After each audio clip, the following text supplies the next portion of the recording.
You're listening to Sox in the Basement, a production of the Broadcast Basement Limited, where every show is 30 minutes of good and comes from a basement bar on the south side of Chicago. Pull up a stool, pour a cold one, and join us right now for Sox in the Basement. Heard everywhere podcasts can be found, and always at soxinthebasement.com. Ladies and gentlemen, boys and girls, children of all ages, Sox in the Basement presents yet another simulated White Sox game. We are doing each and every game. We've been doing it since opening day. Many times duplicated, never replicated. It's the Sox in the Basement simulated season, brought to you by Sox in the Basement, found everywhere podcasts can be found, and always at soxinthebasement.com, and our good friends over at Cork and Carry at the Park. Go to corkandcarryatthepark.com and get yourself set up for today. Grab some great ballpark food and enjoy. Crack open a beer.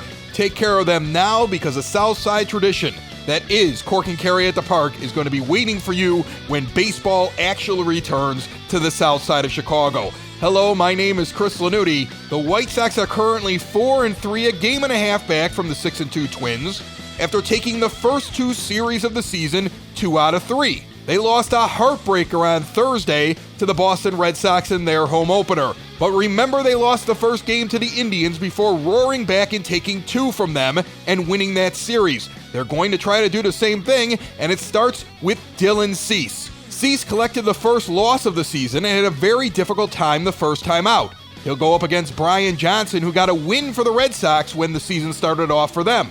The 5-3 Red Sox against the 4-3 White Sox in Fenway Park.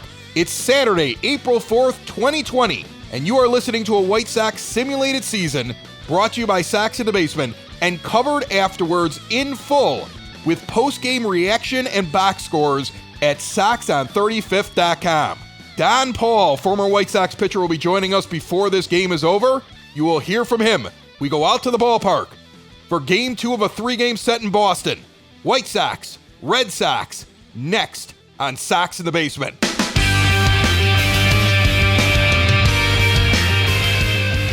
Hello, everybody, and welcome to Fenway Park. My name is Chris Lanuti, the host of Sox in the Basement, found everywhere podcasts can be found, and always at soxinthebasement.com. My buddy Dave and I sit down here and talk about the White Sox each and every week. But seeing as how the White Sox are not actually playing, we're simulating the White Sox season. We came up with this a couple of weeks ago. We announced it a couple of weeks ago. We started it on opening day, and we've been doing it ever since. Brian Johnson takes the mound for the Boston Red Sox. 1-0, 3.60 earned run average on the season after his first game. And Tim Anderson will step in. Timmy has had a hit in every game this season. The first pitch fouled off down the first base line. TA has looked solid here to start off the season, and why shouldn't he? The man went out and won the batting title last year. And Johnson brings the second pitch to him, inside corner, lower part of the strike zone, strike 2 called. Red Sox are 5-3 on the season. The White Sox are 4-3. And it's a beautiful day for a ball game here in Fenway Park. Great weather we've had so far out here on the East Coast. This one is grounded between first and second, a quick scoop and a tough throw, but they get Anderson 4-3 on the putout for the first out of the inning. Yasmani Grandal continues to hit in the 2 spot after Yoan Moncada exploded, moved down further in the order. Grandal, after having a day off on Thursday and then the whole team had the day off on Friday, steps in and takes a slider low for strike 1. Sox have lost 3 games on the season, 2 of those losses in extra innings, which shows you that they are in every single game in 2020. Second pitch from the lefty Johnson, low and inside. Ball 1-1-1. 47 degrees with a very slight wind. It looks to be moving from the left field side to the right field side of the ballpark. If I look at that American flag out in left center field, Grandal swings at a low curveball for strike 2, 1-2 the count. Brian Johnson likes to work quick, and when you think about what's been going on with the Red Sox and their rotation this year, they need guys like him to perform, as this one is a high 4-seam fastball. Grandal swings under it for the first strikeout of the game for Johnson, and the Sox have had their first 2 hitters go down here in the first inning. Difficult time right now for White Sox fans, and I would be remiss if I didn't say that as I sit here and broadcast this game, Ed Farmer is not on my mind. We're going to talk about him throughout the game today. I had a very interesting conversation with Farmio within the past year, talked a little bit about Sox in the Basement, and I would love to just share that meeting with Ed Farmer as I broadcast from Evergreen Park, a village that he told me he was from. I don't know if he technically ever lived in Evergreen Park, but he lived so close to it he considered himself to be an Evergreen Parker, as the first 3 pitches to Abreu are all balls, missing the zone, and he's 3-0 here with a hitter's count with 2 outs in the top of the first. Johnson delivers. This one is chopped towards second base, cut off by the second baseman and flipped over to first, and the Red Sox put the White Sox down 1-2-3. It's a pretty yet chilly day here in Fenway. No score going to the bottom of the first. Dylan Cease will be pitching to Yasmani Grandal today. He had a start earlier this season. He's 0-1. He went 5 innings, gave up 6 hits, had 4 walks to 3 strikeouts with a whip of 2.00 and an earned run average of 7.20 through that first game. The problem with Cease in that first game was too much nibbling around the plate.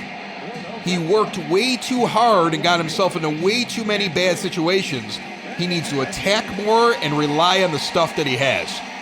As Andrew Benintendi steps in as the leadoff hitter in this game and takes a ball outside 1-0. Sox 4-3 on the season so far, and like I said, 2 of those 3 losses in extra innings on the road. The pitch. Inside changeup call for a strike, 1-1. That was a nice pitch. Benintendi, early on here in the season, hitting .250. He was rumored to be part of a package going to the White Sox at certain points of the season. The off-season.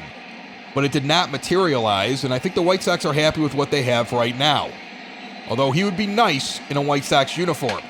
This one is fouled down the first base line, almost took his first base coach's head off.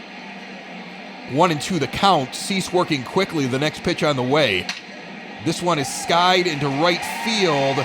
Deep, back, gone.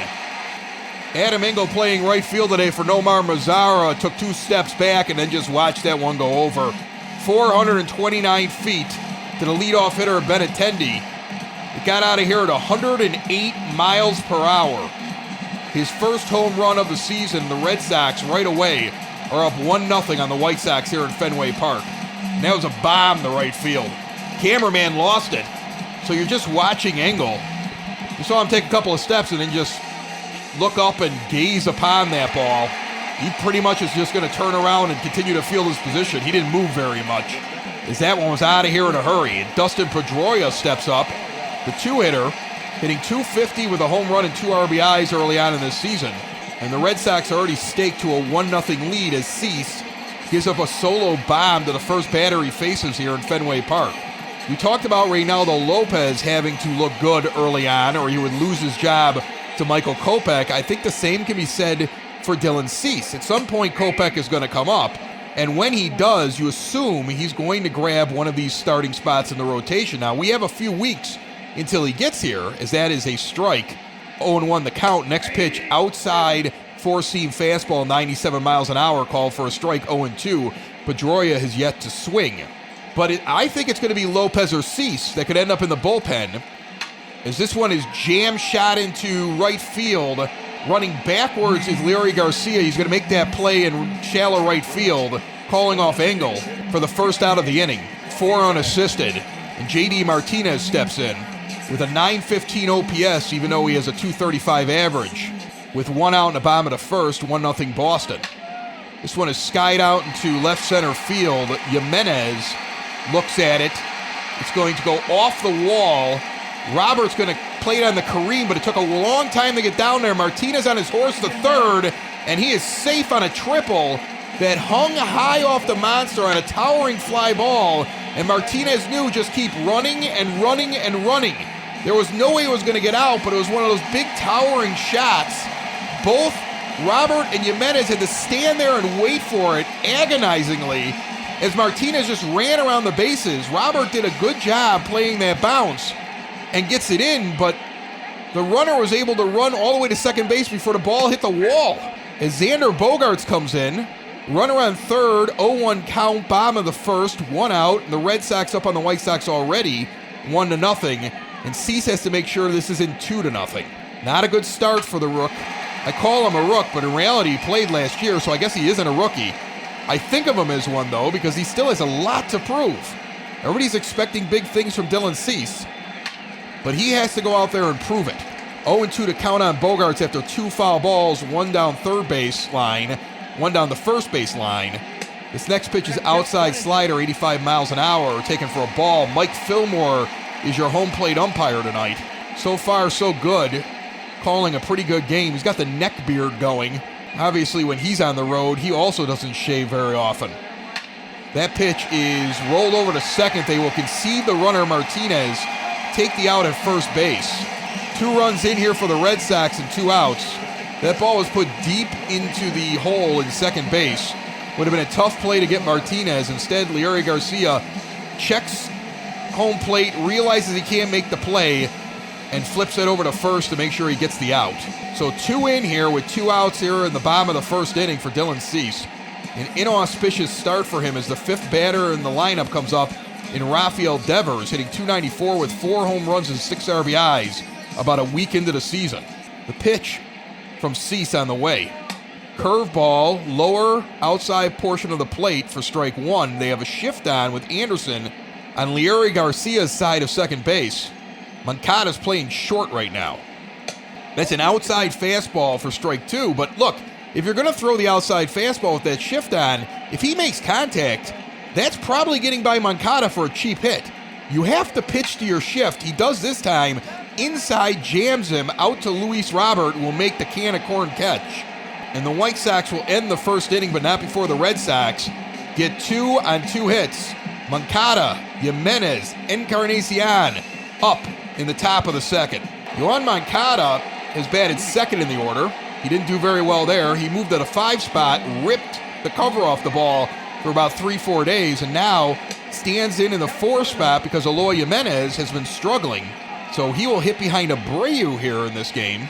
As Ricky Renteria continues to work on his lineups, this one is foul, just fouled on the first base line. 1-1 the count. The pitch from Johnson outside, slider, called ball 2, 2-1. Moncada stands ready, the pitch on the way.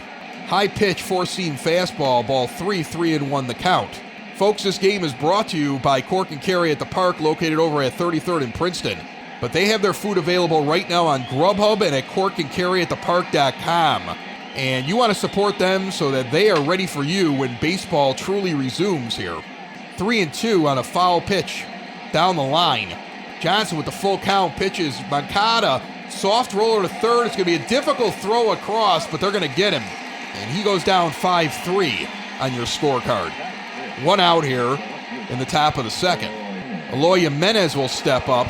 Let's go through this menu here at Cork and Carry at the Park, shall we?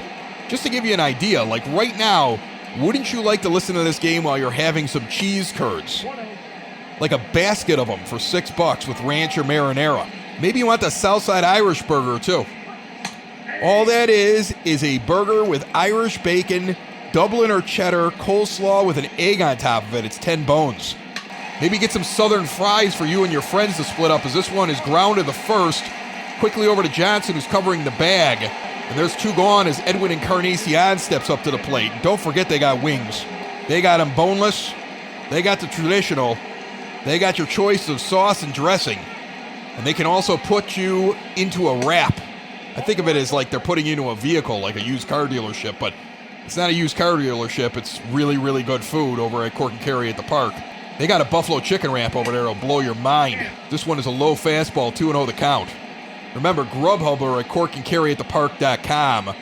Make sure you tell them Sox in the Basement sent you. That's an inside fastball for strike 1. 2-1 the count to Encarnacion. With 2 outs here in the top of the second, Brian Johnson looks spectacular so far. He is working quickly, and he is moving the ball around the zone. That one is fouled off, 2-2 the count on an inside fastball that was fought off. The next pitch on the way, swung on and put down the first baseline foul into the crowd. This inning is going quickly. Johnson worked quickly in the first, working quickly in the second. This one inside at the knees. And Encarnacion swings at a ball that almost hit him. He was fooled completely. Midway through the second, 2-0 Red Sox. Sox won the first 2 games of the season, lost the next 2. Then won the next 2 and lost yesterday. If it's a pattern, we're not going to have fun today, but I feel like the White Sox still have a chance as long as Dylan Cease settles down and figures things out. Look, young man, you're here in the majors. Last year was the dress rehearsal. The play is on now. This first pitch is called for outside and delivered outside on a 99-mile-an-hour fastball that misses. Moreland does not chase it. Mitch Moreland hitting .257, and he's 1-0 here in the bottom of the second inning. He batted 9th against a lefty. He moves back to hitting 6th against a righty. The Red Sox really changed the lineups up based upon what side the pitcher is pitching from. 2-1 the count there after an inside fastball is called for a strike and a curveball misses. Cease takes a break, takes the hat off, walks around the mound a little bit, steps back up, and we're ready to go. 2-1 count, bottom of the second, no outs. The pitch. This one is popped into center field. Can of corn for Luis Robert, who will put that away for out number 1. Folks, I would be remiss if I didn't talk about Ed Farmer, who passed away yesterday. And we here at Sox in the Basement are big fans of Farmio. As a person, we've always been a big fan of Ed Farmer. And I'll tell you a little bit of a story to kind of explain to you why I like Ed Farmer as a person. And I was surprised and taken aback and just amazed by the way that this man acted around me, a peon, as that pitch is outside, 1-0 the count. So we started off Sox in the Basement. We talked about a lot of things White Sox, just me and Dave sitting down here in my basement bar, and we're very honest about things. 2-0 the count on a high fastball that misses to Verdugo, who's batting in the 7th spot here. The next pitch on the way, that is low for ball 3, 3-0 to count with Christian Vasquez on deck with 1 out, the bottom of the second, and nobody on. As somebody who was a broadcaster, something that always bothered me, and I'll tell you honestly, and it's the truth, it doesn't change whether or not I like Ed Farmer or not, is Cease walks Verdugo on 4 straight pitches. That as a broadcaster, I've always appreciated broadcasters that do play-by-play. I think a former player is great for color. I think the play-by-play should always be a broadcaster. It's just something that I've always felt. I'm not going to hide from that now. And I've always equated it to how would a player feel if he went through the minor leagues and all of a sudden some guy came out of nowhere and took a roster spot. Well, there's broadcasters that go to college and go and work in tiny little towns or do radio in markets that aren't even rated by Arbitron and work their way up. I was a guy that went to Wheeling, West Virginia, Champaign, Illinois, Reno, Nevada before I went down to Southern California. I had to work my way up, and I know that a lot of other guys have had to do that too. First pitch is a strike, 0-1 to Vasquez, who's hitting 172 with a runner on first base. He goes around on a check swing according to the home plate umpire. He's 0-2 on an inside pitch out of the zone. So I talked about this on the show, and I used Ed Farmer as an example because Ed likes to talk about his golf game. In fact, A.J. Przinsky, after Farmer passed away, made a quote, and I'm going to paraphrase what he said, but this will be the last time the White Sox fans will unfortunately be able to listen to a guy talk about his golf game for 3 innings instead of the score. And it was cute because people liked Farmer. Farmio is a good guy, nice guy. Everybody he talked to said they loved him, but he was a color commentator that had turned into a play-by-play guy by default, as that is a strikeout, and there's 2 outs here in the bottom of the second.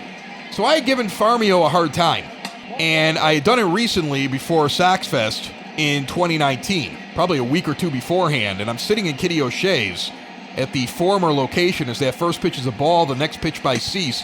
Swung on and missed, 1-1 the count to Jackie Bradley Jr. hitting in the 9th spot with 1 on and 2 out here in the bottom of the second. And I'd given Farmer a hard time. I've been like, Benetti's a broadcaster. It'd be nice if we had one that was up there in the radio booth. And I run into Ed Farmer and Kitty O'Shea's. Now, my first instinct is, I hope he doesn't listen to my show. I got these Sox in the Basement hats as that one is fouled off 1-2 the count here with 2 outs in the bottom of the second. And I give him one as this next one is fouled off as well. And I give one to Darren Jackson because they're both having a meal. And I didn't want to disturb him. I said, I just wanted to give you the hats and just say hello. And I went back to the bars. This one is flared out in the right field, trailing back his Engel to the warning track. He will make the catch. I will continue the story in the top of the 3rd inning. See, in tribute to Ed Farmer, my story took more than a half inning. The Sox trail 2-0 after 2. Robert will lead him off in the top of the 3rd. So Luis Robert, he's got a 478 OPS right now, but he's only hitting 174. He's got a home run and 4 RBIs. 7 games into the season. He's a rookie. He's going to have to work some things out, much like Dylan Cease, who's trailing this game 2-0 here in the top of the third. Don Paul will be joining us later on here in this game. We're going to talk to him. He joined us on Thursday. He'll be joining us all weekend long, as this one is low and outside slider for ball 1. Getting back to my Ed Farmer story. So I give him the Sox in the Basement hats, and I go sit down up at the bar at Kitty O'Shea's, because we've got listeners that are following on social media. That's a strike, 1-1 the count to Luis Robert. And I'm sitting at the bar, and people are showing up, and I'm giving them the hats. I'm giving them away for free. So Farmer must be sitting there eating, watching people coming up. And he doesn't need to come up and say anything to me, as that one's outside, 2-1 the count. The next pitch from Johnson, low and outside, 3-1 the Robert with Leury Garcia on deck. And he walks up with DJ, and DJ's not going to say anything to me, because I could tell right away. They've listened. And Ed Farmer immediately says, Sox in the Basement. I've listened to you. And my heart sinks. Strike, 3-2 to count. Because I don't hate Ed Farmer. But I'm like, oh no, Ed Farmer's going to hate me. And he goes, you're doing a good job. I said, yeah. I said, I just worry I'm going to upset people. Because I'm trying to translate to him like I don't want to make him upset with me. Because he heard the episode for him to come up and say that. And he goes, no, you're giving your opinion. And you're not being mean about it. As that one is outside on a 3-2 pitch, ball 4. Robert goes down to first base. The first walk of the game for Brian Johnson. And the White Sox have a base runner finally.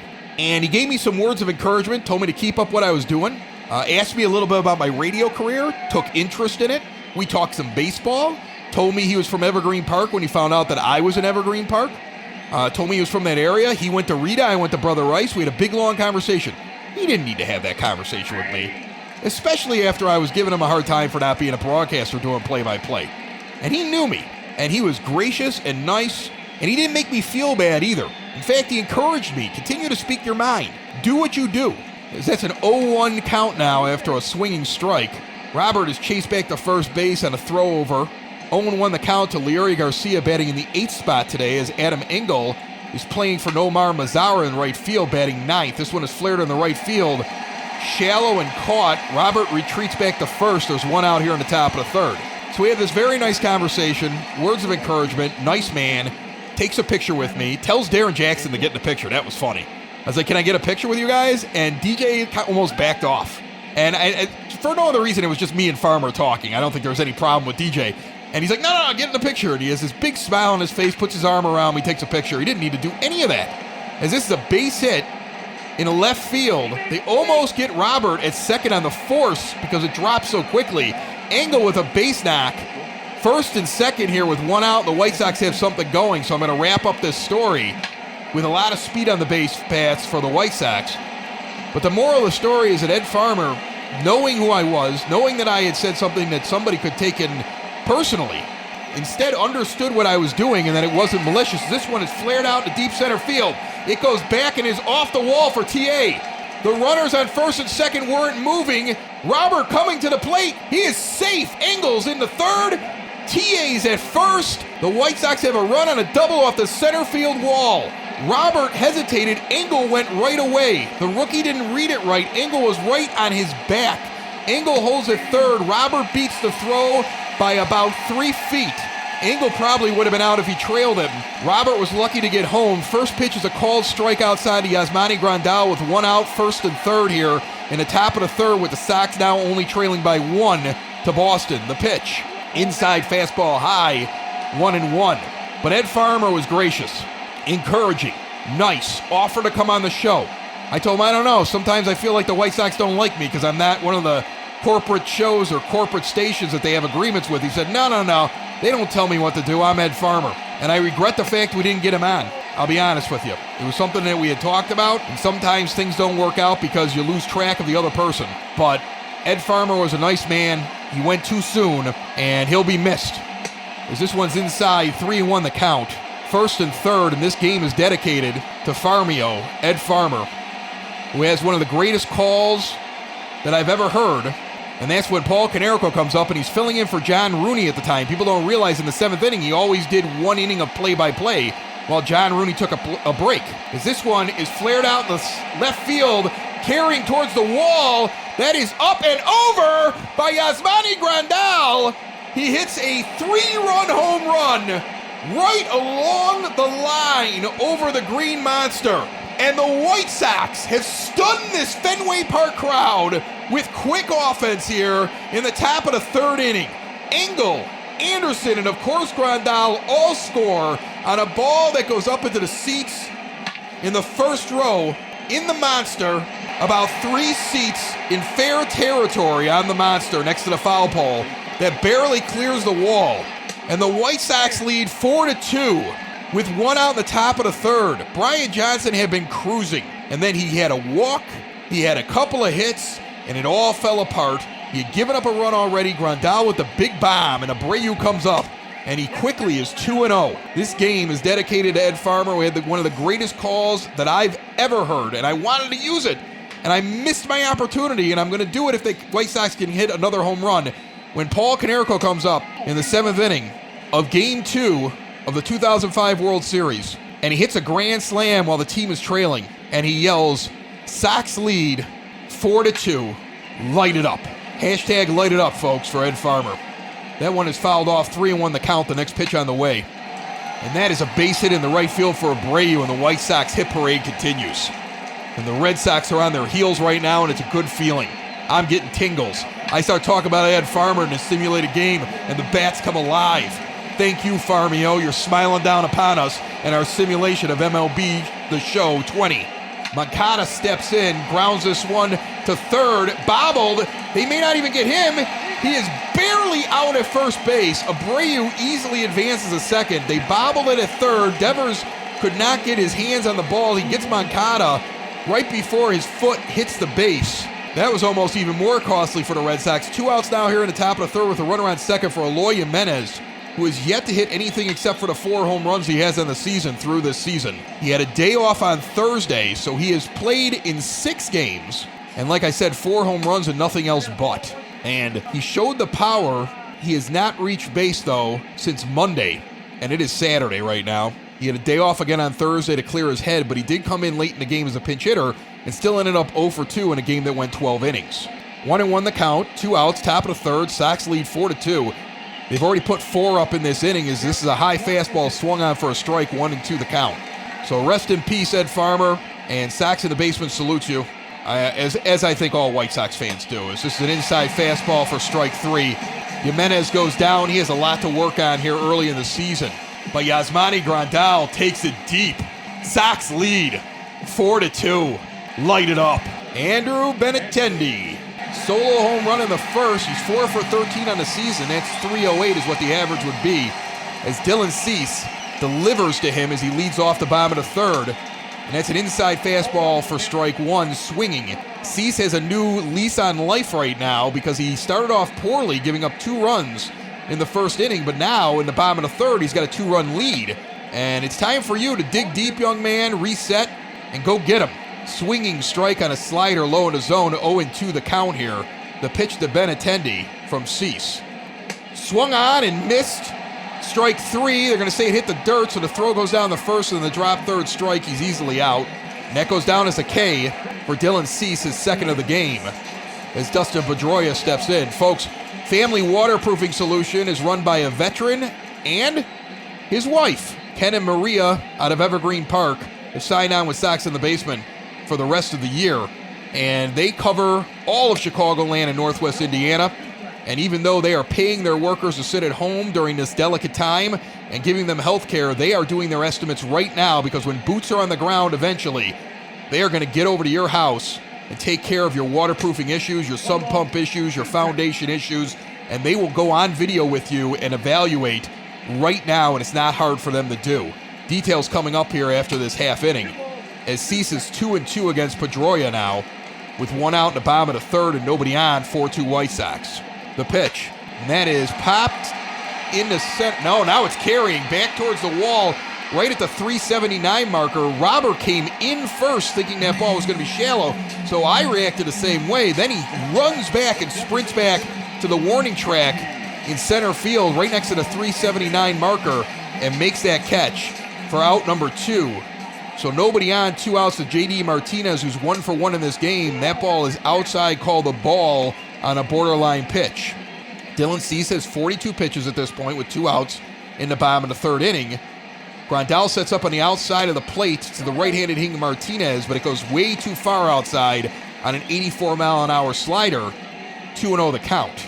Grandal setting up on the inside portion of the plate now. The pitch on the way, right to the glove. It's flared out in the left field. Jimenez on his horse coming in will make the catch for out number 3. So the Red Sox go down 1-2-3 after the White Sox get 4 at the top of the third, and they lead 4-2 going to the 4th inning here in Fenway. Foundation issues not properly handled can be costly. Family Waterproofing Solutions is owned by Ken, a veteran of the United States Marines, and his wife Maria, making them a veteran-owned business and a female-owned business that will diagnose and repair wet or leaky basements. During the current health crisis, Ken and Maria decided to pay each and every one of their workers, secure their jobs, and continue to give them health care from home. And while they're not currently going out and doing jobs, they will still give you an estimate and jump on into a video consultation right now. Plus, part of the proceeds for every job that they do are donated to veteran and first responder organizations who support our frontline defenders. And currently, Sox in the Basement listeners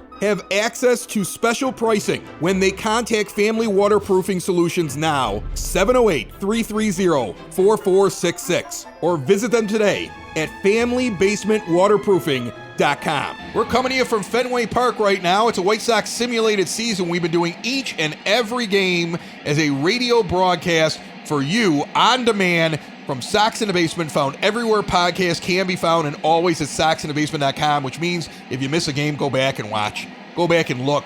Go back and listen. You need to do a doubleheader one day? You can do that. Make your own doubleheader. We announced this weeks ago, started it on opening day, and we will continue it until the world goes back to normal, hopefully sooner rather than later, as Edwin Encarnacion steps up here to lead off the top of the 4th inning, 0 for 1 in this game, and Brian Johnson, with 51 pitches going into the 4th inning, delivers inside curveball, 76 miles an hour, called a ball, 1-0 the count. Encarnacion, one of the free agent acquisitions of the White Sox, one that when it was made, you realized the Sox were in it to win it this year. This is an inside pitch, fastball, strike one, 1-1 the count. And I say that because Edwin Encarnacion is like a luxury item, as this one is shot out to left field. It's going to go off the wall. Encarnacion on his way to second. The pitch, oh no, he's going to turn back. He did not like the way that ball landed back in Benintendi's glove so quickly. He turned back at about halfway to second and retreated to first. It'll be a long single for Encarnacion, wearing Robin Ventura's old number. Big stroke. He kind of looked at it a little bit. He could have had a chance at second, but he has been gunned down on the base paths not once but twice this season. And maybe he's starting to realize that he does not have the speed he used to have as a young man. Luis Robert walked into third and scored, and he is 0-1 on an inside pitch taken.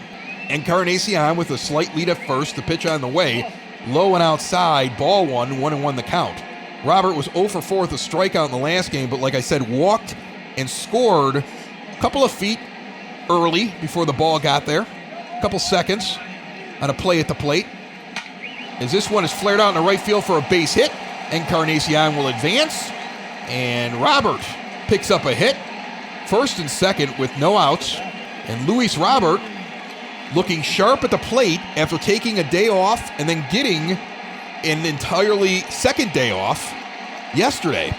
So this man hasn't picked up a bat for 2 days, and he comes out and he looks good up there. He reset well. Leary Garcia comes up, takes the first pitch outside for a ball, 1-0 the count. With 2 on and no out here in the top of the 4th, White Sox leading 4-2. Don Paul will be joining me later on this game. We're going to talk a little bit more about the White Sox and what it was like on the road when he was a member of the team. And I also want to get to him at some point this weekend and talk about what it was like to play for his hometown team. He was a Southsider born in Evergreen Park on the south suburbs. He grew up in the same neighborhood as Ed Farmer, it's striking that we have Don Paul on at the same time what happened with Farmio. As this one is popped out in the right field, it's going to be an easy play for the first out. 1 out, the runners hold at first and second. Adam Engel comes up. He's 1 for 1 with a single and a run scored after Yasmani Grandal hit that bomb, but Engel did a lot of running. He had a single, and then he went first to third when Timmy Anderson put one off the wall before Grandal cleared the wall. He's got 2 on now with 1 out in the top of the 4th. This pitch is high and outside, just got the zone for a strike, 0-1 the count. So Don Paul joining us later on. White Sox leading 4-2. Chilly 47-degree day, but sunny here in Fenway. And Sox in the Basement bringing you simulated ball games each and every day. Not once a week, but each and every day. That pitch is inside, 2-1 the count. The leadoff hitter Anderson is on deck. The pitch from Johnson. And that is an outside pitch, popped straight up to second base. Infield fly is called, the runners retreat. There's 2 outs here now in the top of the 4th. After the Sox put their first 2 batters on, the next 2 are out. Tim Anderson comes up with 2 outs, 2 on, 1 for 2. Already has his hit streak to 8 games, and there's only been 8 games for the White Sox so far in this Major League season. He has hit safely in all 8 games this season and is hitting .400 with runners in scoring position, and that's exactly where Edwin Encarnacion is now on second base. Swings underneath the second pitch after taking the first one for a ball. 1-1 the count. Johnson resets. Pitch number 67 on the way here in the top of the 4th. Inside pitch slider taken for ball 2. 2-1 the count. Robert has speed, but Encarnacion does not. So it's a roadblock at second base, as this is an inside pitch that jammed him, and he popped this one up to second base just like Engel did before him. So the Sox go down easy after getting the first 2 hitters on. They remain up 4-2 going to the bottom of the 4th here in Fenway. Xander Bogaerts comes to the plate. He's had his moments so far against the White Sox.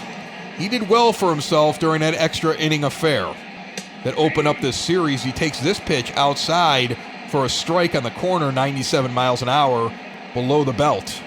Cease with his second offering. That one is low. Same pitch, just lower in the zone, goes for a ball, 1-1 the count. To Xander Bogaerts, who's 0 for 1 today, hitting in the 4 spot. Rondal sets, calls for the pitch on the outside portion of the plate to the right-handed Bogaerts. He flares this one in the right field. Angle on his horse, but he gets there easily. He had a shift where he was in the right center field gap, and he came all the way over to foul territory almost. Caught it in fair territory, but near the line. And the first guy's gone. And Rafael Devers steps up 0 for 1, and Cease delivers. High, inside, ball 1. Devers, one of the hotter hitters on the Red Sox early on in the season. They don't have anybody killing it. Like, nobody's hitting like 500 on this team, or 400, or something crazy. They're all contributing. Nobody's too high, nobody's too low. Very even coming out of spring training. Cease gets the count to 1-2. He has 50 pitches, and he's thrown 35 of them in the strike zone so far, with 15 pitches called for balls to this point. So he has been attacking the plate, something we said he needed to do, and if you take into account the first inning, when it seemed like he was doing the same thing he did in his last start, he's actually been attacking the plate more from the second inning on. That pitch is low, called for a ball, 2-2 the count, the pitch on the way. That one is an outside pitch put into the left field gap. Jimenez on his horse will reel it in. Left center field gap. Jimenez will catch that ball, glove extended on the run. Makes a great play heading back at an angle towards the Green Monster. And if you remember what Fenway looks like, he had just gotten past where that scoreboard is out there, that old-time scoreboard, and was running towards the track. So that ball was a tough one, and Jimenez made a good play, and Mitch Moreland steps in 0 for 1. 2 outs here in the bottom of the 4th with nobody on. Cease delivers, and this one is grounded down the first base line, foul. Moreland was 2 for 6 with a double in that extra inning affair 2 nights ago. Broken bat down the third base line, chopping foul. He'll have to get some new lumber and step back in, 0-2. Cease was running for the ball. The bat almost hit him in the face. Next pitch on the way. That is fouled down the first base line into the crowd. 4-2 White Sox, bottom of the 4th, 2 outs, 0-2 to Mitch Moreland. Dylan Cease delivers. Low changeup, ball 1, 1-2 the count. Boston got 2 in the first. The White Sox answered back with 4 in the top of the 3rd, and that's where we stand. 1-2 the count, the pitch on the way. That ball is chopped down the first base line, foul. We'll reset with 2 outs in the bottom of the 4th. The pitch. Again, fouls that one off. four-seam fastball on the outside corner. Moreland is battling. Cease keeps going for the outside corner. The next pitch, again to the outside. He went further outside and Moreland took it. 8 pitches this at bat, and he's only 2-2. Grandal and Cease seem to want to work him away. Maybe mix it up and throw one high and inside. Grandal actually moves to the inside portion of the plate and does exactly what we suggested, but Moreland fouls it off anyway. Maybe he's listening to the broadcast. I don't know. The next pitch on the way, that is fouled off as well. 10 pitch at bat so far for Moreland. 2-2 the count here with 2 outs in the bottom of the fourth. It's a battle of wills as Cease delivers. And that one is fouled on the first base line again. 11 pitches in the at-bat. And he's still got a ball to give. The pitch. Fouled it again. We have a very long at-bat from Mitch Moreland. You might want to get up and get yourself a fine drink right now while this is going on. It could last a while. As Cease goes into his windup. And the pitch. Strike 3, swung on high and inside.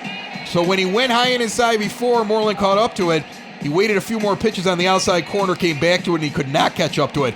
End of 4-4-2 White Sox. Yasmani Grandal hit a 3-run home run in the third inning. He has brought some power here early on in the season, and he will lead off the top of the fifth against Brian Johnson, who sits on 68 pitches and is losing 4-2 right now for the Red Sox. Outside corner four-seam fastball for a strike. The Red Sox bullpen is up and rolling. They've got 2 righties going in Brazier and Hembree in case Johnson can't get through the fifth. The pitch, inside, chopped to short, easy play. The throw comes across and Grandal is out on a 6-3 in your scorecard. Dylan Cease likely will have the same situation. He's young. He's had a hard time in those innings in the 5th and the 6th, and it makes sense to have a pitcher ready in case he gets into trouble. Jose Abreu steps up to the plate, 1 for 2, with 1 out in the top of the 5th and the pitch on the way. And that's ball 1 on the high outside corner. Nobody's up yet, but you would think that they'll probably get somebody going maybe at the beginning of the inning. You don't want to freak out your starter and be like, yeah, we're already warming guys up while you're sitting here during the at-bats, because you want him to believe in himself. But maybe when he's not paying attention, somebody can start stretching out, because you'd like to get this game, especially after the 12-inning loss the other night. 2-0 pitch is fouled down the third base line. 2-1 the count to Jose Abreu, who's been one of the best hitters on the White Sox so far early on in this season. Outside fastball, ball 3, 3-1. Yoan Moncada stands on deck. He was red hot for a few games. He's evened off. He's hitting about 241 right now in the 4 spot. But he has had productive at-bats, and he has had a very good eye. It returned to him earlier on this week as Abreu takes that one for ball 4, will trot down the first base. The Sox have another base runner on, and the Red Sox are done with Johnson. So he is the 2 guy in their rotation, and it is only a 4-2 game. But remember, a lot of Red Sox pitching is not pitching here to start the season, including Chris Sale, because of the Tommy John surgery. So the Red Sox are desperate for pitchers. You've got guys that are pitching at the top of the rotation, or be bottom of the rotation guys, or not even make the rotation. They'd be borderline. Marcus Walden, by the meanwhile, is the middle reliever extraordinaire, obviously. He pitched 4 1/3 on Thursday night in his only appearance so far this season. He comes in against the White Sox here with 1 out on the top of the 5th. Is this the only guy they've got? I didn't even see him warming up.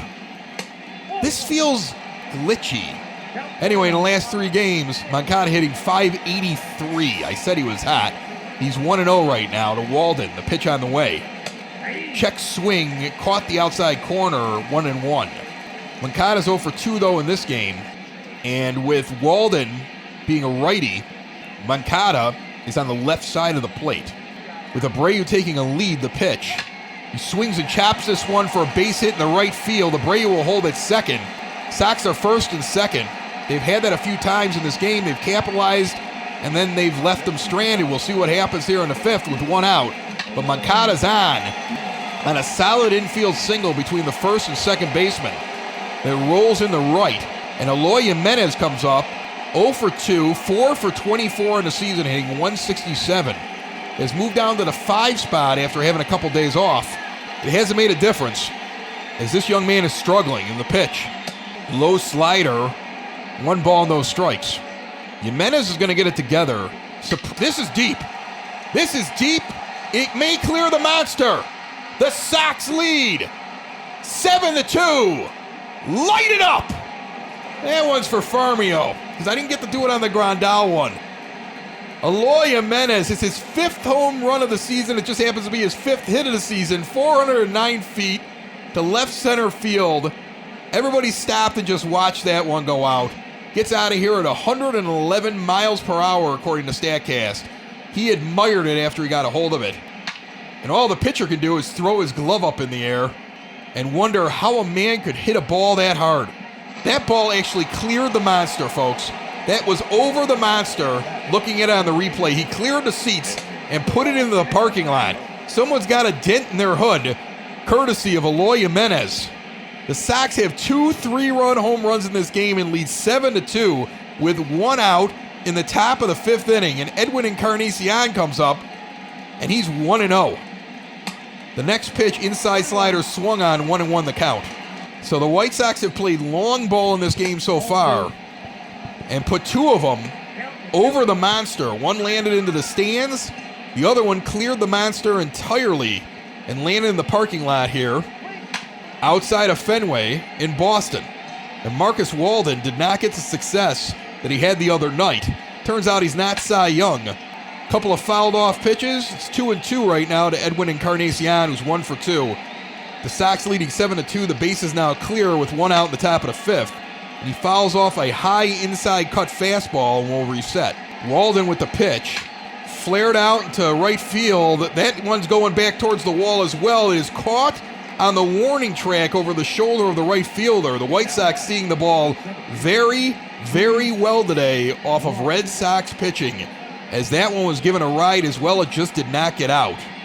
Brian Johnson pitched 75 pitches and did not get through the 5th inning. And the relief pitcher comes in and gives up a 3-run bomb. 2 outs in the top of the 5th with nobody on for Luis Robert. He takes an inside cut fastball for ball 1. He's got 4 RBIs over the last 3 games. And he scored a run after misjudging a ball. He had to turn on the speed and barely beat a throw-in for the first run of the game. And after that, it's been all power for the White Sox with 2 3-run home runs, getting them to the score of 7-2. 2-0 the count, the pitch on the way inside ball 3. 3-0 with Leury Garcia on deck, who was hot to start the season and has leveled off, hitting .227 right now. The pitch from Walden, and he walks him on 4 straight pitches, missing the zone on the outside portion of the plate with a slider. And Robert goes down 90 feet. And now you kind of want to see the White Sox continue to put pressure on. As Robert stands at first base, this time without anybody in front of him, and he's going right away on the first pitch. Inside pitch, he is down easily to second base with a head-first slide, and he steals second easily, moves into scoring position, as the White Sox, after having a lead the other night and letting the Red Sox come back, are like, we're scoring as many as we can, as quickly as we can. This next pitch is inside ball 1, 1-1 the count with Robert on second base now, hoping Garcia can drive him in for the 8th run of the game for the Sox. This one is flared into left center field. Robert is coming around third. There will be a play. He is safe in front of it. And Leury Garcia knocks in Luis Robert for the 8th run of the game. So the stolen base sets up Robert, who then uses his speed to come around and score on a base hit into shallow left center field over a jumping shortstop in Xander Bogaerts. Heath Hembree will now come in for the Red Sox. They're getting rid of, they went to the well too many times with Walden. That was masterful the other night during the home opener. But it's 2 days later, and guess what? The guy's in the bullpen for a reason. He went to that well too many times. The White Sox got fooled by him so many times. If you don't think they didn't look at his film so that never happened again, you're crazy. As Adam Engel comes in and flares the first one into shallow center field, Pedroia goes back and will make the play in front of Jackie Bradley Jr. But the White Sox continue to put on runs. 8-2 midway through the 5th. A beautiful yet chilly day here in Fenway Park. And Don Paul joins me on the phone line right now as we get ready for the bottom of the 5th inning. Dylan Cease is going to get a little bit of leeway, I think, here, Don. I want to ask you, though, we were talking about road trips on Thursday. and whether or not it benefits you to get away, I would like to ask you this question. I once went to Minnesota for a 4-game series, and my sister wanted to meet Robin Ventura so badly she waited in the lobby for 3 days. And on the third of 4 days, here comes Robin at 7 o'clock in the morning, walking in with dark sunglasses, running to the service elevator, still wearing the clothes, obviously, from the night before. And I laughed and I said, no, try to get him later on. I don't think he's in the mood. Looks like these guys party sometimes out in the evening. Did you take part in that? What's that all about? Oh, God. No, once in a while stuff like that goes on. I was somewhat naive. I'm more low-key, I think, than a lot of these players. I just did not just partake in as much of all the extracurricular activities that some guys can and will do. So I don't know all the stories. I missed out on a lot of the good stories, I think, that were going on. But there certainly are guys that, they're out there, late at night and into the morning. I think we did have 1 or 2 players that, I don't remember the Ventura thing, but I do remember a couple other players that were, especially starting pitchers, who I could see is, they're not going to pitch again for a few days. So some of the times those guys will really do a bender and then, no big deal. But if you're a position player, you're going to play the next day. He did play. That's the thing. He good. played that. Right. He played that day. We got swept in that series, by the way, so there might have been a lot of drinking going on in Minnesota. Yeah. As Alex Verdugo, Don, was 3-0 against Dylan Cease, and I was worried he was going to have one of those, my team scored a bunch of runs, and, it's the 5th inning, and I'm going to kind of lose my concentration moments, and he's 3-0, and he fights back and strikes out Verdugo, and he gets him to full count and gets him swinging on a high outside fastball, and Christian Vasquez steps in 1-0 after the first pitch from Cease. There's 1 out here now in the bottom of the 5th inning. Yeah, that's not good. Well, it goes back to the Mickey Mantle days. You hear about Mickey Mantle and all the stuff that he did. So yeah, there is a lot of crazy stories. But I just can't believe it. Again, to me, I always felt like, I just needed to give everything I had to be able to stay in the major leagues. I didn't have all the talent where I could relax and just, hey, I'll just coast here. I can show up and hungover and stuff. I had to have everything I had to stay there, I felt. To me, I did not want to have an episode like that where I'd be coming in hungover or still partially drunk from the night before or just not ready to go. Because for me, about 2 or 3 bad games in a row and I could be sent down to minor leagues easily. That was a little different story for me. And that one goes off of Jimenez's glove. He had to dive in left field. Cease again gets the batter full. But this time, the ball is flared into left field towards the line. And Jimenez has to get on his horse. It goes off his glove, so there's a runner on first base as Jackie Bradley Jr. comes up to the plate. So Christian Vasquez gets on. Nice effort by Jimenez. And Don, I appreciate you stopping by. You're going to be with us all weekend long, which means tomorrow we're going to talk a little bit about what it was like joining your hometown team and getting to play for them and with them. And I'm looking forward to some good stories that people haven't heard before. Don Paul was a professional pitcher in the major leagues and got to pitch for his hometown White Sox. He's got a World Series ring. I don't think a lot of people realize that he has that. And he's been nice enough to join us all weekend long. As Jackie Bradley Jr. steps in, he's the 9-hitter today. He's 0 for 1. Cease with pitch number 80 with 1 out here in the bottom of the 5th inning with a runner and Christian Vasquez on first. White Sox leading at 8-2 with 1 out here in the bottom of the 5th. 2-1 count to Bradley. And Ricky Renteria would like to see this young man pitch now and not have to worry about him, and you can give him some leeway, but this one is a ground ball up the middle. Robert will field it and get it in. The runners advance 90 feet, first and second with 1 out, and we get to the top of the order. You do not want to give up this game, but Cease has looked effective. The problem has been, though, that with him, at least in the first game, he loses concentration after his team scores some runs as the very next pitch is put into left field for a base hit, and the bases are loaded, and somebody's going to have to go out and talk with him, and somebody's going to have to get the bullpen going because you do not want to lose a game that you led 8-2 by waiting too long. You want him to get through the inning, but you want to have a plan in case he gives up a couple more hits here and some runs cross. And they're going to go out and talk with him. 3-0 to the first batter, fought back to strike him out. Went 3-2 on the next batter, and Jimenez, it really was a base hit. It wasn't Jimenez's fault. He makes a difficult play running towards the foul line. He was lucky to get his glove on it. If he was an all-star, of course he makes the play, but instead it goes down for a hit, and then he gives up 2 quick hits right away over a period of about 3 or 4 pitches. And Coop's standing out there with his legs spread apart and his arms folded, and he's telling this young man, look, you've got an 8-2 lead. You want to be a major league pitcher. You've got to do more than just pitch 4 1/3 innings. You don't want to get pulled out this inning, Dylan. Even if you end up with the win, it's going to be a bad look for you. He goes back to the dugout. Dustin Pedroia comes up 0 for 2 in the pitch on the way. That's fouled off down the first base line. 2 guys are up in the bullpen now. Jace Fry is warming up along with Jimmy Cordero. You don't want to go to him. You're up 6 runs. But Dylan Cease is in some serious trouble here in the 5th. He got 1 out, and he put 3 guys on immediately after that, all with solid hits, and this is a solid base hit into center field. 2 runs are going to come around and score easily.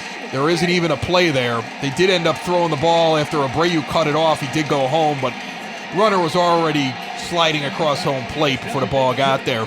So 2 runs will score on that base hit, and it's now 8-4. So that White Sox lead shrinking. It'll take at least another batter or so before you can get a relief pitcher in. So Cease is going to have to face J.D. Martinez with 2 on, first and second. Up by 4 runs, 8-4, 1 out in the bottom of the 5th, and a 1-0 count. Martinez is 1 for 2 with a triple and a run scored. And he stands in now as the shadows are starting to get close to the plate and may come into play here later on in the game. The next pitch by Cease is skied into center field towards the right field side. Robert back on the track will catch it. That is the second out. He gets it in quickly. Not a lot of speed on second base, so the runners will hold. And there are now 2 outs on something that nearly could have been a home run. He's 6-7 feet away from that, ending up in that bullpen area in right center field. That last year, if I'm not mistaken, it was Jackie Bradley Jr. that went over the wall and caught it. And people called it this amazing catch. That's where that ball was near, but it didn't get out.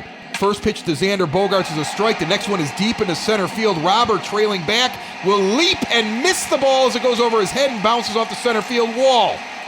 1 run is already in. The second run scores. It is 8-6 now with Bogaerts on second base, and the White Sox are going to go out and get Dylan Cease. He gave up 6 runs in 4 2/3 innings on a rocket. Luis Robert kind of misjudged that ball. I felt like he slowed up thinking he had it, and realizing the ball was over his head, did a last-second desperation move to jump straight up and try to catch it, and it just cleared his glove. Bounces off the center field wall, and 2 runs score. If he would have run a little harder for it, he's got that ball. I think he thought he had it. Maybe he loses it in the sun. It is coming almost directly over at this point. And he misplayed that ball. But that's it for Dylan Cease. He goes 4 2/3. The White Sox are only up by 2 runs, 8-6 here, with a tying run at the plate and Rafael Devers. And Jace Fry comes in, the lefty, to the lefty Devers here with 2 outs in the 5th. First pitch is a ball, second pitch inside ball. He's 2-0. This is what Fry is there for. It is a loogie roll when you have 2 outs because you should be able to get this batter, and you only have to finish the inning under the new rules. It's 3 batters, or you have to finish the inning now under the new rules coming out of the bullpen. As Mitch Moreland is on deck, and he is also a lefty. 3-0 the count now. Jace Fry needs to be a little bit more accurate and get the White Sox out of this inning, or this is going to be a disaster. Outside cut fastball, ball 4. He walked him on 4 straight pitches. And now, starting the inning up 8-2. It is now 8-6 here in the bottom of the 5th. With runners on first and second, Cease has been chased. Fry walks a batter and now has to face Mitch Moreland, who does not do well against lefties. But he's got to throw a strike to him or he's just going to take the walk. 1-0 the count, low. Moreland is so bad against lefties that he hits in the 6th spot against righties and hits in the 9th spot against lefties. That should tell you the difference here, and Jace Fry has to understand that and make a pitch. He throws this one outside curveball. Ball 2, nowhere near the zone. Jace Fry has nothing. And he's got to get it together now, or this inning is going to turn into a huge disaster for the White Sox inside ball 3. And the Red Sox fans smell blood in the water like a great white shark off the Great Barrier Reef. And Jace Fry has got to take a breath here, because you came in with 2 lefties and all you had to do was get one of them off. All you had to do was get one of them out. You threw 7 straight balls, and he throws one that barely touches the inside corner for strike 1. I don't think he's trying to pitch outside. I just don't think he can find the plate. 3-1 the count, still with 2 outs in the bottom of the 5th. Sox have given up 4 runs in this inning, and they're in danger of giving up the lead. The pitch on the way. Check swing, ball 4. He walked the bases loaded. White Sox pitching, letting down the offense right now. Alex Verdugo will come up, and Verdugo is so much better for some reason against lefties that even though he's a lefty hitter, he bats at the top of the order against left-handed starters and bats in the 7th spot against right-handed starters. Fry gets his 3rd lefty in a row.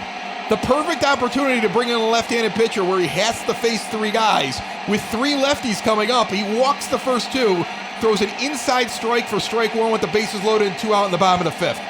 The next pitch is low cut fastball, ball 1, 1-1 the count. Jimmy Cordero can come in here if he walks the next batter, as this one is outside for ball 2. Jace Fry looks atrocious. 12 pitches in this inning, and he's put 2 guys on already, and he's got a 2-1 count here. Alex Verdugo now stands at the plate. The shadow has crept over home plate at this point. Low pitch, ball 3, 3-1 the count. This is horrible. This is one of the worst innings I've seen in years from White Sox baseball, as Fry delivers. And he fouls this one down the third base line and does a favor. And it's 3-2 the count on a pitch that would have been ball 4 and walked in a run. Maybe he'll do us another favor. Inside pitch. He puts this over Engel's head.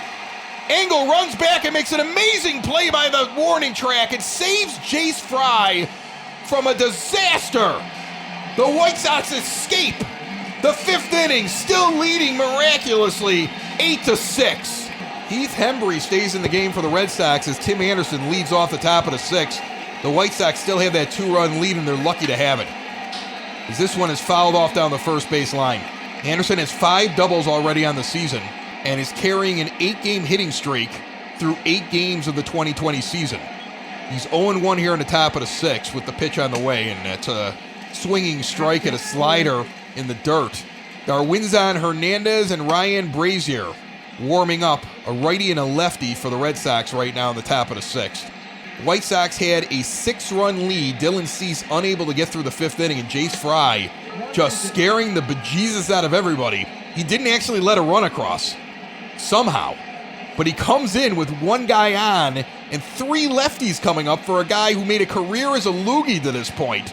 And he walks the first 2, and the 3rd lefty hits a bomb, a rocket into right field that Adam Engel has to run straight back for, spins around and backpedals and catches that thing off balance, falling backwards on the track and lands on his butt. 3-2 count now to Tim Anderson with Yasmani Grandal on deck. Anderson, as I said, 1 for 3. Hembree sets and the pitch on the way. And he gets a called fastball outside on the zone, and yeah, it was strike 3, Timmy. I'm sure he wishes he had that one back. And I think he knew it. In the 3rd inning, Yasmani Grandal put the White Sox ahead of the Red Sox.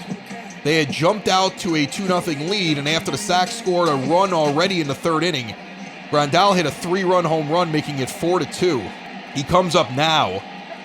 The Sox extended that lead to 8-2, and then quickly gave 4 runs back in the next half inning after they made it 8-2, as Dylan Cease unable to make it to the 6th inning.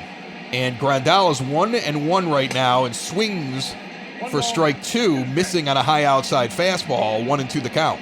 1 out, top of the 6th. After all that excitement, luckily the White Sox still lead by 2 as this one is chopped down the first base line. It is fielded on the foul side of first base, and they'll reset. The pitch. And that's fouled off down the third base line into the crowd. Grandal's 1 for 3 with that 3-run home run. You'd like to see him make more contact.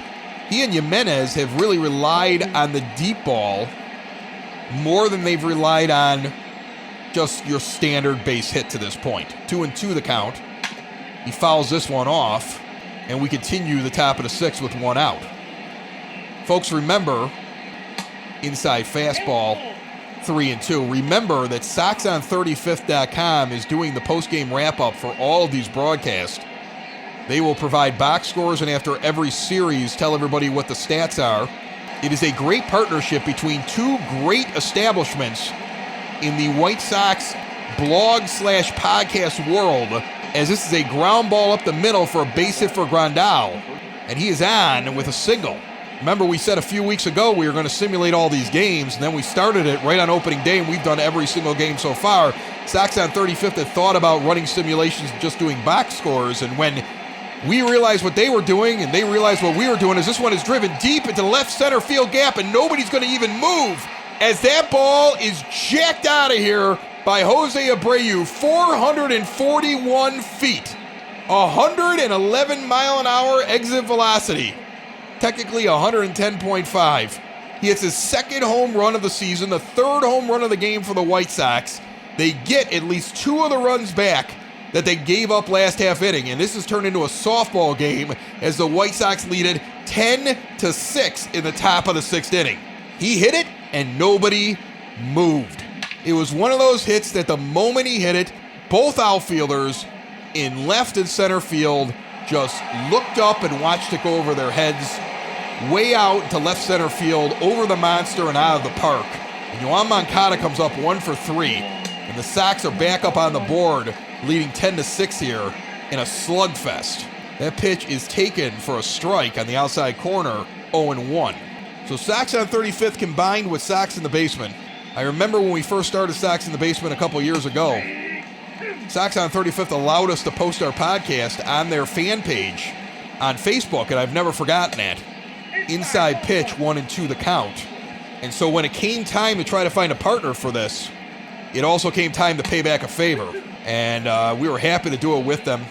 They've also added Sox in the Basement into their celebrity MLB The Show 20 League, which I'm going to have to start playing those games or put my son in charge of them one way or the other.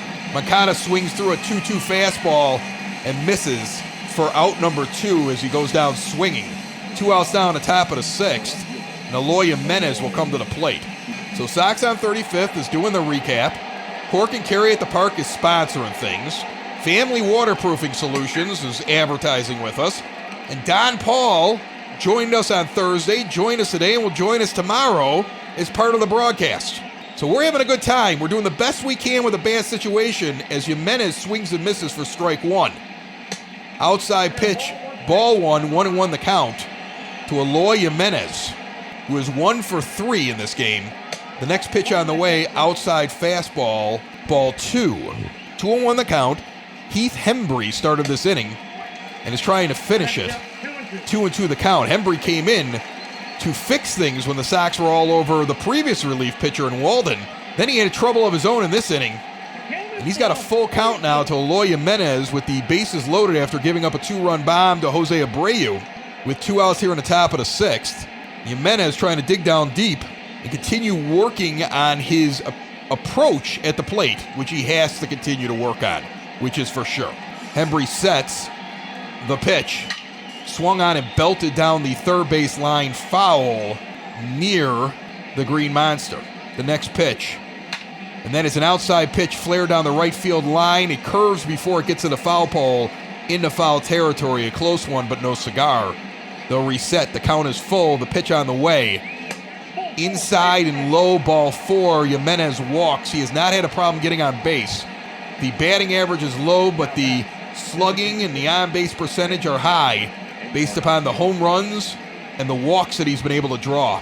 As Edwin Encarnacion hitting in the 6th spot, 1 for 3 with a single in the 4th, hitting .269 on the season, 7 for 26. Steps up with 2 outs here and Jimenez on first base. Good-sized crowd here on opening weekend, at least at home for the Red Sox, as this one has put down the third baseline foul into the stands. 0-1 the count to Encarnacion. And that is a ground ball to Devers, who scoops it and flips to second for the force.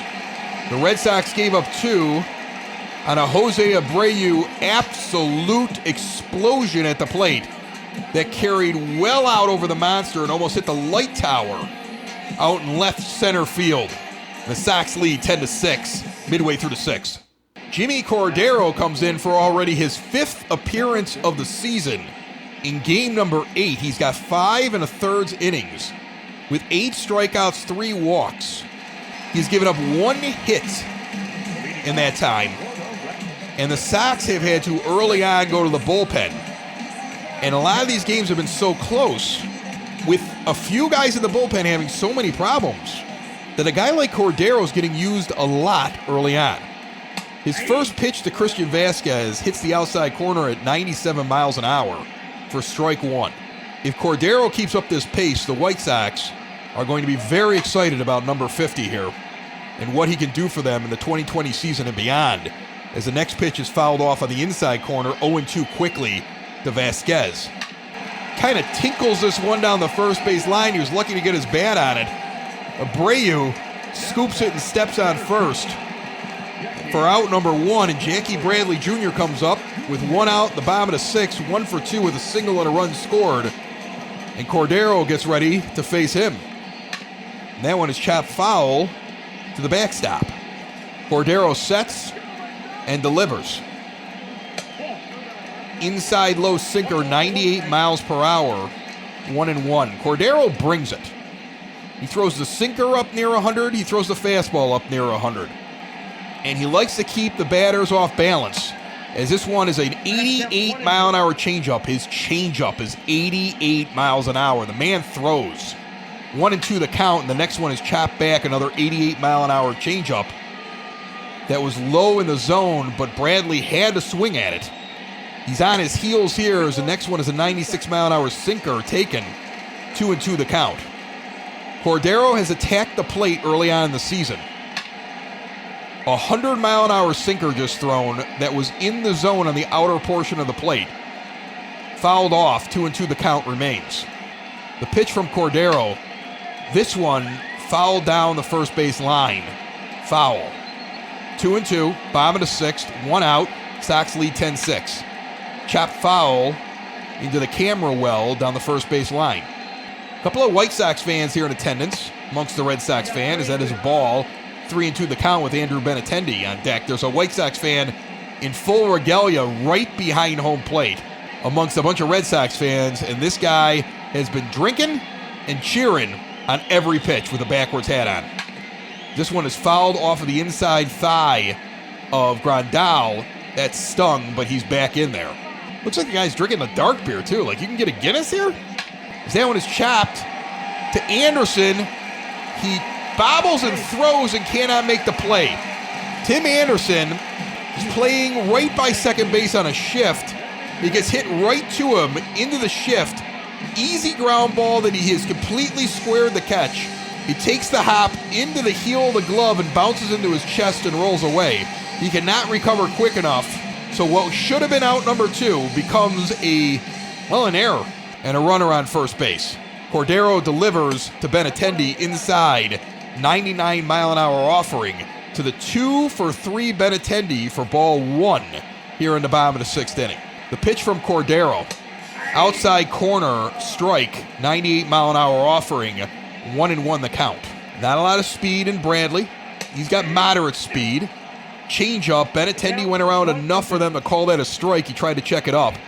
1-2 on a low outside changeup. With 1 out here in the bottom of the 6th, a runner on, the Sox up by 4. That ball is chopped back. It seems like all the Red Sox hitters are just trying to defend the plate here against Cordero and hoping he makes a mistake. He has not yet. That is a changeup low and outside, 2-2 the count. He nibbles and nibbles and nibbles, and then he either tries to fool you with that changeup or just burn it by you. This one he tried to burn by in the outside portion. Anderson feels it, flips to second. Over to first, they're going to say he beat the throw. A bang-bang play at first. Looked like a tailor-made double play. He beat the throw by a half a hair. That was close, but he did beat it. So they get the force at second. There's 2 outs with Pedroia up. About the same amount of speed that Bradley has, Benintendi has. So there's still a runner at first with 2 outs now in the bottom of the 6th. 1-0 to Pedroia, the pitch on the way. And this is lifted out to center field. Robert goes back, makes a lackadaisical catch. His manager's going to have to talk about that one.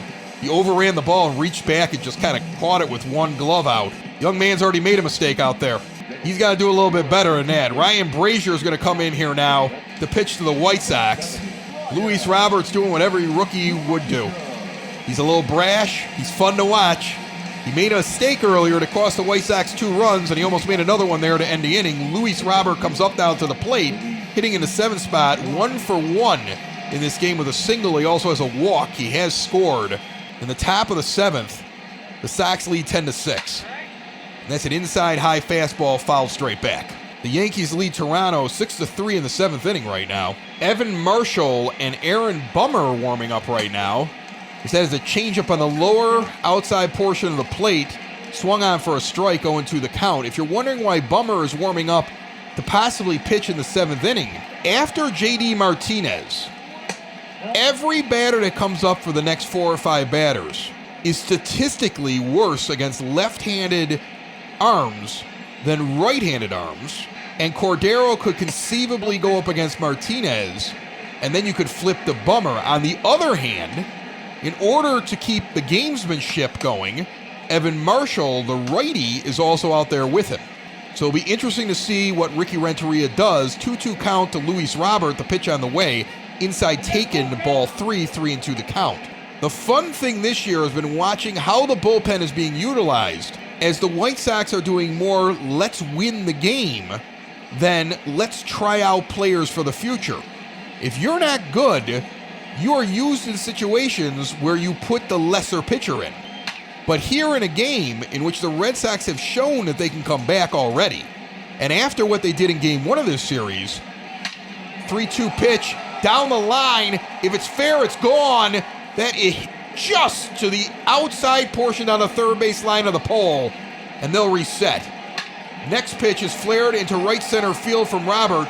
Bradley on his horse gets over, makes the play on a long fly out. So Luis Robert almost gets his 2nd home run of the season, missed it by that much, and then flies out into the gap where Jackie Bradley Jr. runs it down. Yuri Garcia is 1 for 3 with a single and an RBI in his game. He steps up with 1 out here in the top of the 7th. The other night, Renteria and the White Sox went with their better pitchers in the hopes their team could scratch a run across in either the 6th, 7th, 8th, 9th, even the 10th inning, before they eventually, and in the 11th Herrera was out there. In the 12th, Carson Fulmer came in and has an infinity ERA as 4 guys came to the plate, and he got none of them out and lost that game in the bottom of the 12th inning. This one is put out into left field, lazy fly ball, and that is out number 2. Garcia flies out to left. Adam Engel steps in 1 for 3 with a single and a run. He's 2 for 6 on the season, getting a start against a left-handed pitcher. But now he's got a righty up there. He remains in the game as Nomar Mazara gets a break. And I don't think Mazara makes the play a few innings ago where Engel saved the day for Jace Fry. There's only one man probably in the building that could have made that play, and he's standing up at the plate right now. Everybody else, that goes over their head, and it's either a ground rule double or a triple that clears the bases. And then we're looking at a very different game. 3-0 count as Tim Anderson stands on deck, hitting near 400. Last year's American League batting champion. Got off to a hot start so far this year with an 8-game hit streak, as this is a 95-mile-an-hour fastball in the outside corner called a strike. 3-1 the count as Engel was taking all the way. 10-6, top of the 7th, 2 outs. Sox lead. The pitch. Inside fastball, ball 4. Engel will turn the lineup over and go to first base with some speed. Tim Anderson comes to the plate. Now, Engel's been thrown out once already trying to steal this year. And with the way Anderson's been hitting, you want to get him in the scoring position. On the other hand, if Anderson puts one in the gap, Engel could score from first, so why take the chance? So it'll be interesting to see if he goes. Anderson's 1 for 4 in this game. And the first pitch is a pitch out, and Engel was not going. So the Red Sox thinking the same thing, that the White Sox might try to put Adam Engel in position. He holds it first again. That one's a called strike. 1-1 the count. So they're checking him. He's dancing. Now the pitch. And that's swung on through the gap between the first and second baseman. Engel will advance to second anyway. Anderson moves him over and gets himself on first as the shadows sit halfway between the plate and the mound. And with 2 outs, the White Sox get a walk and a single, and Yasmani Grandal comes up 2 for 4 with a single, a home run, and 3 RBIs. And the man's had a good day so far today, but you'd like to see him just continue that right now and add on, because if you could, you would give a break to that bullpen out there and make Ricky Renteria's decision-making here in the next inning much, much easier. The first pitch is an outside fastball, hits the outer portion of the plate, 97 miles an hour for strike 1. Engel on first, Anderson on second, the pitch. Outside, ball 1-1 the count with 2 outs here in the top of the 7th, and a 10-6 White Sox over Red Sox lead. The next pitch on the way, swung on and missed, inner portion of the plate. 1-2 the count now to Grandal with 2 outs in the pitch. Inside, ball taken, 2-2 the count. Sox have come up big in big moments in this game and scored several runs with 2 outs. The next pitch, outside ball 3, as Brazier tries to move the ball around but doesn't want to throw a strike here. He's hoping Grandal will make a mistake. He does not. It's 3-2 now with 2 outs in the top of the 7th with 2 on. The runners will be in motion. He checks them, and the pitch fouled off down the third base line. He was protecting there. He could have taken it. It would have been 50-50. The next pitch, swung on and fouled down the third base line. That will get out of play. And they'll reset again with a full count here in the top of the 7th with 2 outs. The pitch, swung on and missed, an outside slider that probably would have gone for ball 4. He gets Grandal the chase and gets out of the inning. Midway through the 7th, the good guys lead the bad guys 10-6. J.D. Martinez will come to the plate. Jimmy Cordero will face him, which indicates to me that Aaron Bummer then will come on and finish off the 7th inning against batters that don't do well against lefties. Cordero facing Martinez, who's 1 for 3. And the pitch here in the bottom of the 7th inning after a stirring rendition of Take Me Out to the Ball Game is called a strike. 0-1 the count, Cordero to Martinez. They're bringing the fireballer back out to face Martinez. He breaks his bat. It rolls softly to Garcia. The runner is out, and there's 1 out in the bottom of the 7th. And now they'll go get Bummer, who just like Cordero has pitched in 4 games this year. He's got 4 innings over 4 games. 6 strikeouts, no walks. He's given up a few hits, but nobody's crossed, at least charged to him in this season. And Don Cooper's going to talk with him a little bit before he goes up against Xander Bogaerts here, who, even though Bogaerts is a righty, statistically is worse against left-handed pitching. Here, though, he gets a base hit in the right field on the first pitch, and he reaches first base. So although Bogaerts, the numbers say, bring in a lefty against him, he does not go with the numbers there. He gets a base hit. Now Devers steps up. He's a lefty, and Bummer, the lefty, throws him a pitch that started behind his back and comes all the way across and catches the outside portion of the plate for strike 1 taken. 0-1 the count. Checking Bogaerts, the pitch. Low sinker, ball 1-1 the count from Bummer. Pitching in the 7th here. Good situation for Bummer when you think about who's coming up. Yes, he is one of the best pitchers for the White Sox, but when you can put a lefty against a bunch of lefties in a row, you give him the opportunity to be extraordinary. And the Sox want to continue to push this game closer and closer to his finish with a 4-run lead. That was fouled off 1-2, and the next one is fouled off as well. It'll remain 1-2 to Rafael Devers, who's 0 for 2 today, facing Aaron Bummer with a 1-2 count with 1 out in the bottom of the 7th and 1 on. Strike 3, sinker he could not catch up on. He swung and just missed it flat out. That is a strikeout for Aaron Bummer. The runner remains at first base, and there are 2 outs here in the 7th inning. And the best thing is, there's no reason, if Bummer makes quick work here now, of Mitch Moreland, who's also a lefty. He could come out against the other lefties that remain in this order. This is a low fastball, 0-1 the count. So he could pitch 2/3 of an inning here and sit down, but he could very well come back in. I would imagine the White Sox would warm their pitchers and then make that decision based upon how that at-bat goes. 1-1 the count, the pitch, and that's fouled back. 1-2 with 2 outs in the bottom of the 7th. A runner on in Bogaerts. 10-6 lead for the White Sox here in Fenway. That one is chopped foul. He continues to go low in the zone, tailing outside on these left-handed hitters. he starts that ball behind them and over their shoulder, and it's hard to see. As he again throws the sinker that tails to the outside, and it's fouled off. They're just fighting him off right now as Bummer trying to take advantage of the shadow sitting right in between the mound and the plate, and he fools him on an 84-mile-an-hour slider, and the bottom drops out of it. Swings right over the top of it. Moreland goes down. Aaron Bummer skips to the dugout. Sox lead 10-6. And Darwinzon Hernandez will come in now. This is his 5th appearance of the season. He'll face Jose Abreu 2 for 3 with a home run, a single, 2 RBIs. He had a bomb last time he was up. He's the reason it's 10-6 instead of 8-6. He's hitting .433 on the season. Jose Abreu takes ball inside. 32,681 in attendance this Saturday on a beautiful yet cold, chilly 47-degree day. But it's that kind of 47 degrees with the direct sunlight that you got people sitting in T-shirts, at least for an inning, and then they catch a chill and they put that jacket back on. Next pitch, high outside corner for a strike, 1-1 the count. Once again, remember, Cork and Carry at the Park is the proud sponsor of Sox in the Basement. You can go on Grubhub or go to corkandcarryatthepark.com and order some delicious food right now. Support them. They'll be waiting for you with the doors wide open when baseball returns to the south side. That one is grounded over to Bogarts. He makes quick work of it, throwing over to first base. And Abreu is retired for the first out of the top of the 8th inning. Yoan Moncada comes up. Every time he has come up, he has been booed here by this Fenway crowd. You're a smattering of boos.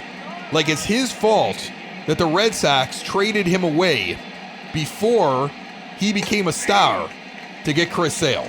Like he orchestrated it. That's how Red Sox fans are responding to Yoan Moncada every time he comes up, as he takes that first pitch for a strike with Matt Barnes warming up in the bullpen for the Red Sox. 1 out here in the top of the 8th inning.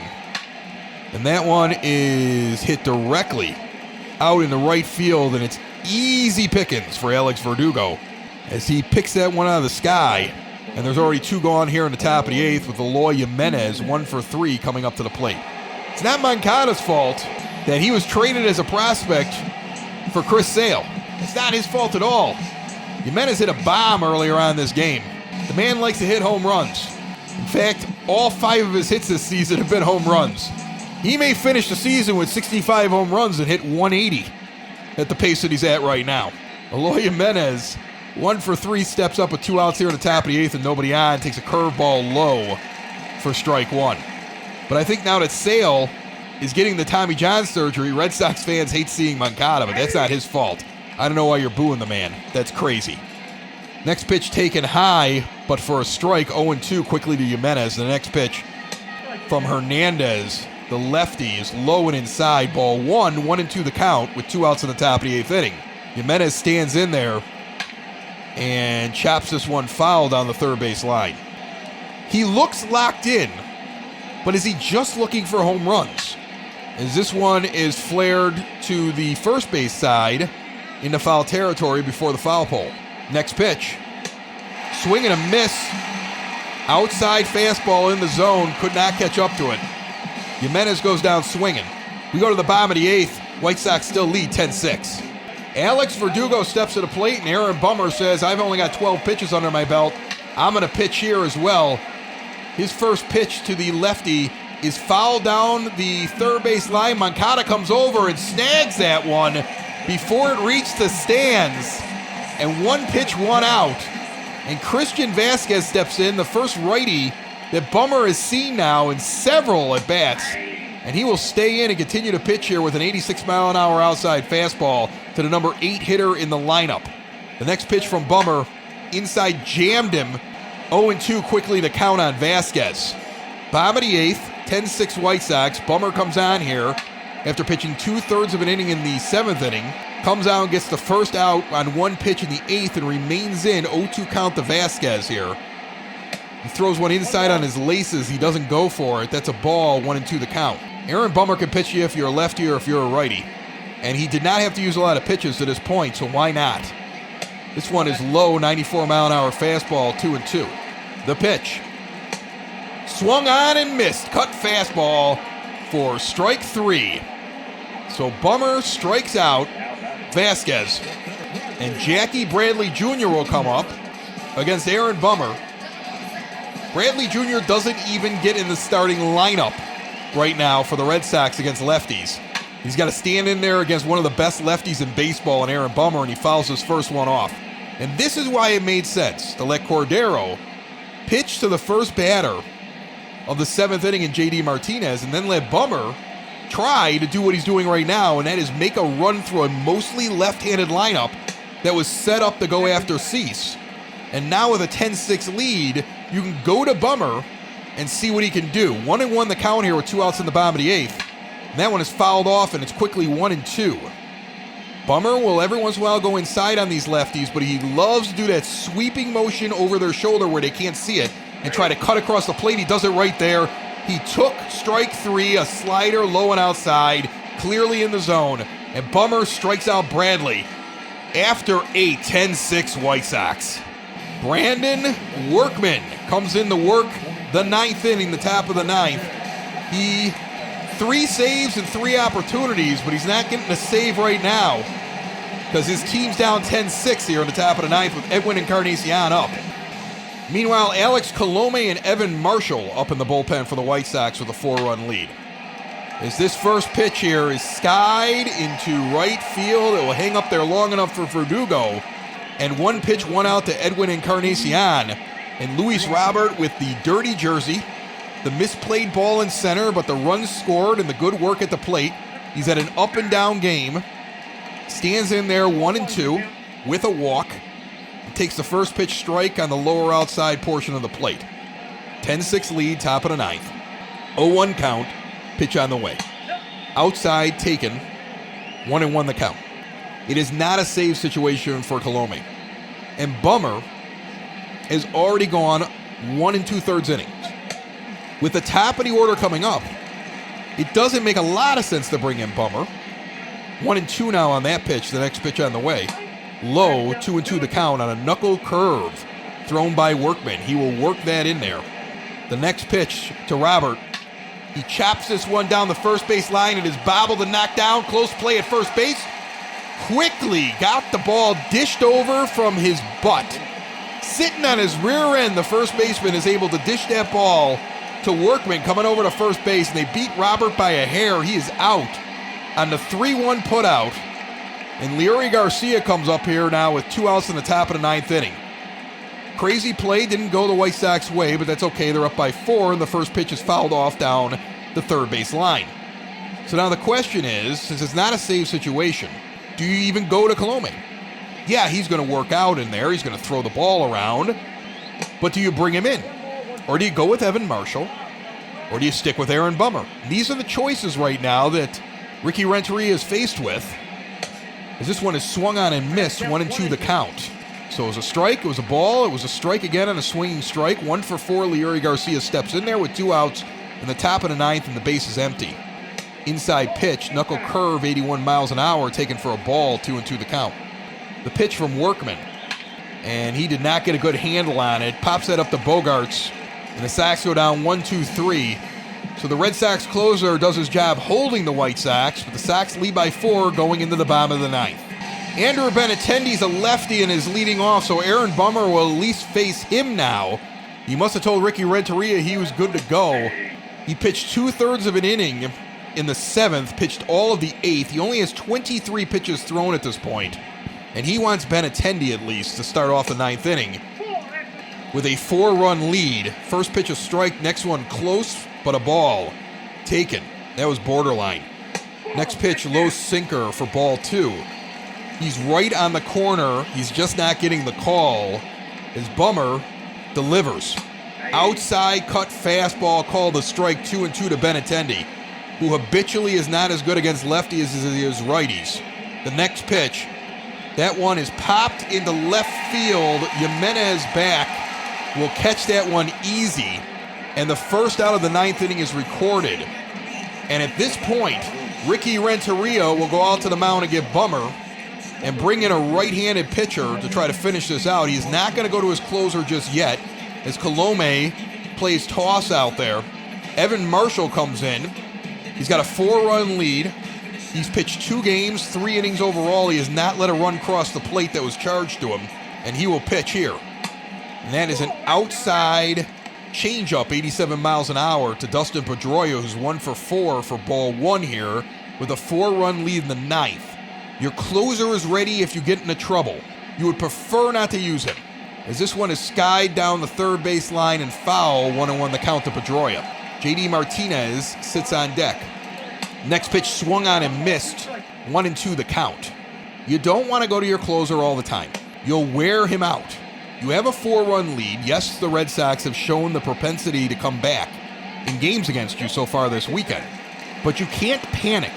This one is taken inside for a ball, and Evan Marshall has been effective in his 2 appearances so far this season. Next pitch on the way, and that one is sent out in the center field. Can of corn for Luis Robert, and there's 2 outs here in the bottom of the 9th inning. So the Red Sox are down to their last soldier. 1 for 4, JD Martinez comes up to the plate with his team trailing by 4 and nobody on with 2 outs in the bottom of the 9th. Evan Marshall delivers a curveball just outside the zone at 84 miles an hour for ball 1. White Sox trying to even this series up after dropping the first game in 12, as this one is a base hit ground ball in between Anderson and Moncada into left field. Martinez will reach safely, so a runner is on base now with 2 outs.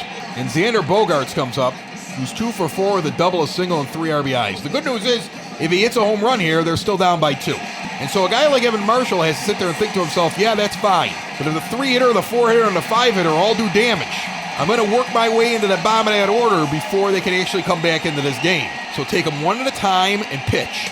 First pitch, changeup outside, ball 1. Devers waits on deck. The pitch, and that is a low changeup for ball 2.